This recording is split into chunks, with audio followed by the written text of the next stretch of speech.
Hello, hello, hello, and welcome to another. I guess this is probably another thrilling episode of Prog review or whatnot. I know what I'm doing. Nobody knows what I'm doing. Today we're talking about the soundtrack album. Yeah. This is 200 Motels by Frank Zappa. Original release October 4th, 1971, and this is the new 50th anniversary vinyl reissue. There's a big box set, but I wasn't gonna go there. I thought I'd just get the vinyl. There we go. I was hoping to get this the other day, but I missed the postman and it got delayed and it came today. So here we are. For those who don't know, 200 Motels is a movie. It was a movie written and co-directed by Frank Zappa and Tony Palmer. Tony Palmer he's involved in too many things, too many musical things, both classical and pop rock.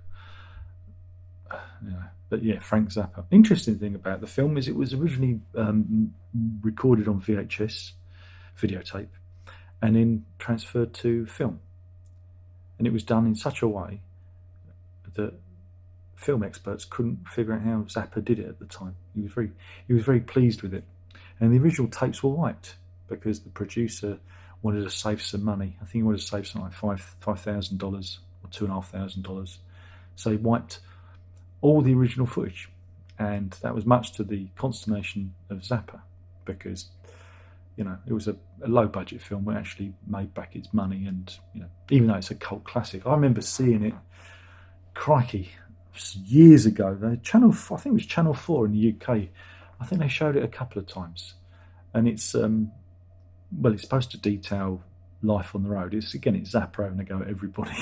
you know what he's like, left, right, and centre. So you've got the mechanics of rock and roll life. You've got the towns that they pass through. Centreville, I think it's based one of the places that they stop.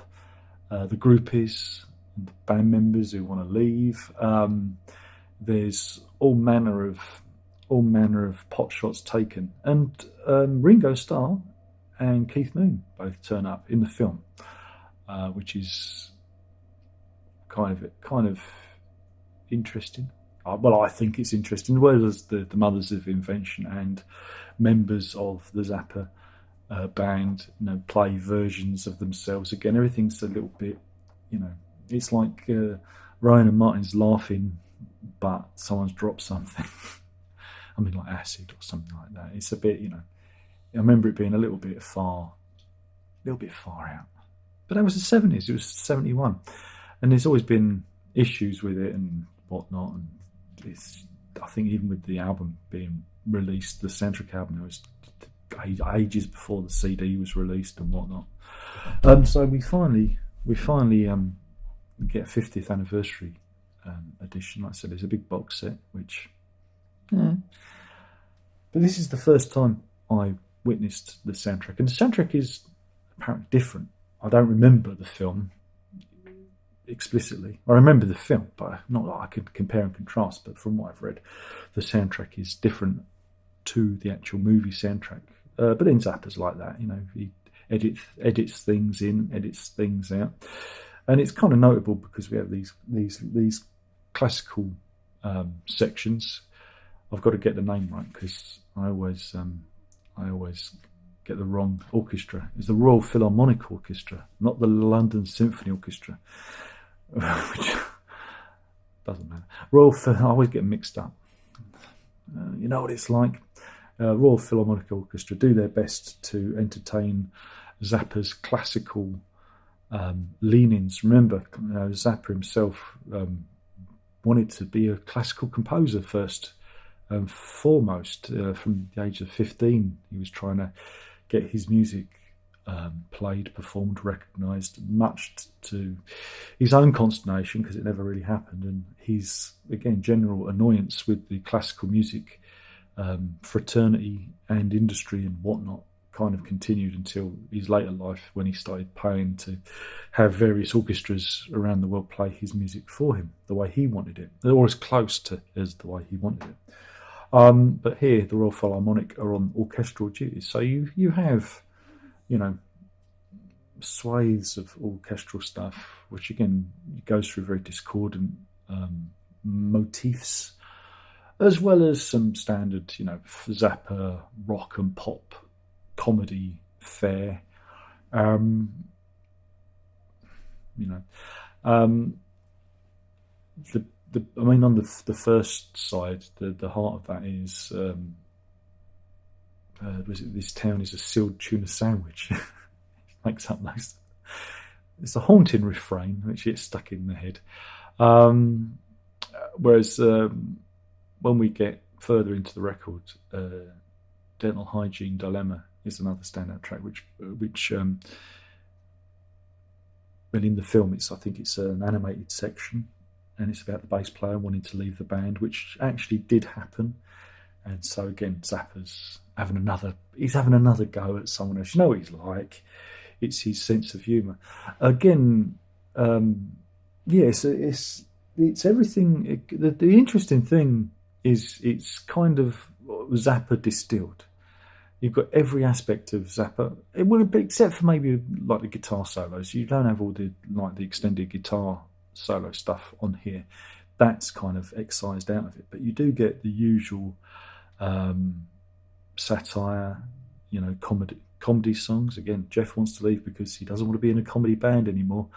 You get that combined with the classical style music.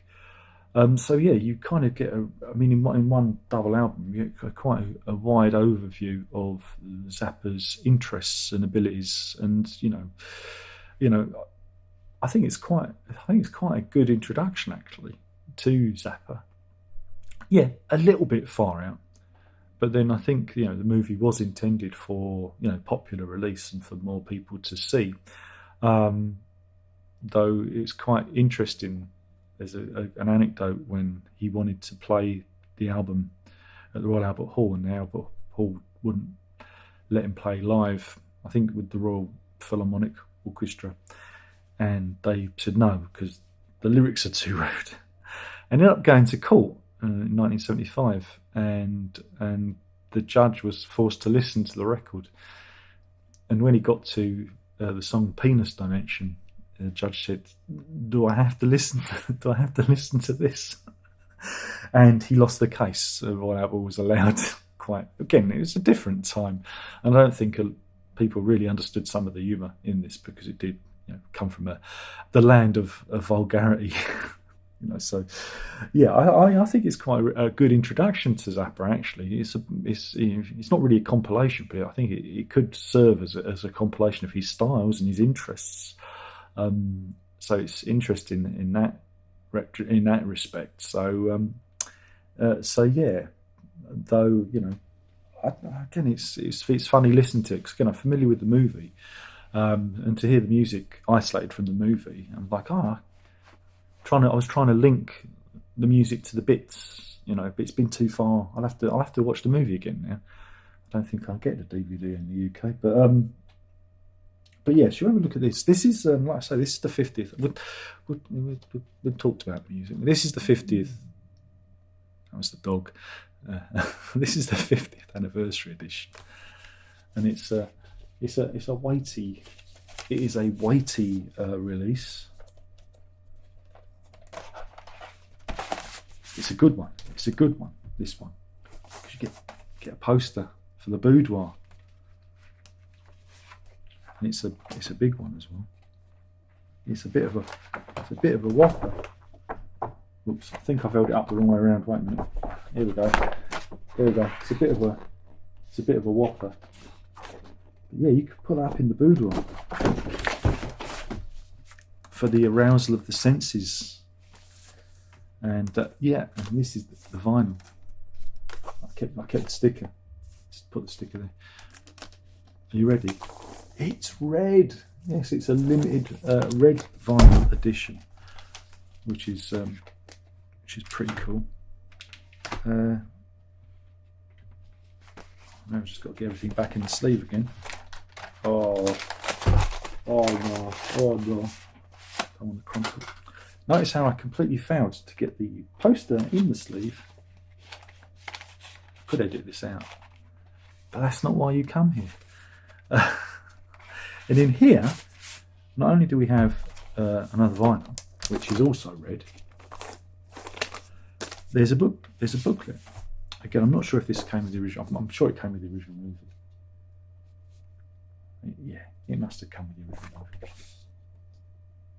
But yeah, you get a booklet. Well, there is some nudity in here, so I'm going to kind of. You never know if you're going to get done for the nudity. If I put my hand over, her, there you go. How's that? It's Keith Moon and everything. You might see a little flash of tit then. Sorry. Don't ban me. It's art. It's art, baby. It's art, everyone. This is art. Yeah, when I post album sleeves on Facebook, I get a week ban and stuff. It features a little bit of tit. What's that about, man? Oh well, I've probably lost the monetization on this video now. Mind you, I think this is acceptable. We have some man boobs here, so that's perfectly acceptable. It's just no equality, is there? That's not equality. And yeah, so you get the booklet with it as well, which is pretty good. Yeah, this version is available from the Sound of Vinyl online shop. The only thing is you don't get an online download card, which is, again, I think in this day and age, when you are paying premium prices, I do think it's a little bit rum that you don't get the download card. So I'm going to moan about that. But I could listen to it. I'm sure it's on streaming services. So yeah, yeah, I think it's interesting. You've got to remember, this is something like I think between the beginning of Zappa's career and here, this is something like about the 8th or 9th album he had out in, I don't know, 5 years, 5-ish years. Probably counted that wrong. So yeah, I mean, Zappa was always prolific, so yeah, it's an interesting one. And that's it. So that's me talking about 200 Motels from Frank Zappa. A fascinating insight into the mind and life on the road with Zappa and the Mothers of Invention.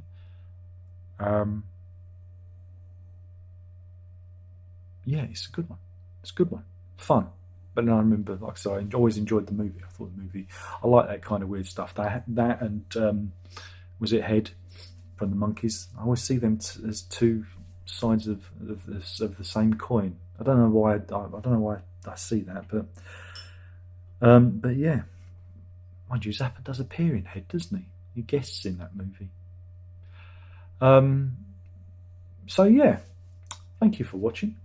I've been Darren Locke talking about 200 Motels from Frank Zappa, and it's on its 50th anniversary. For this is the year 2021 of our Lord and Saviour. Yeah, thanks for watching. There's only one more thing to say, and that is Prog on.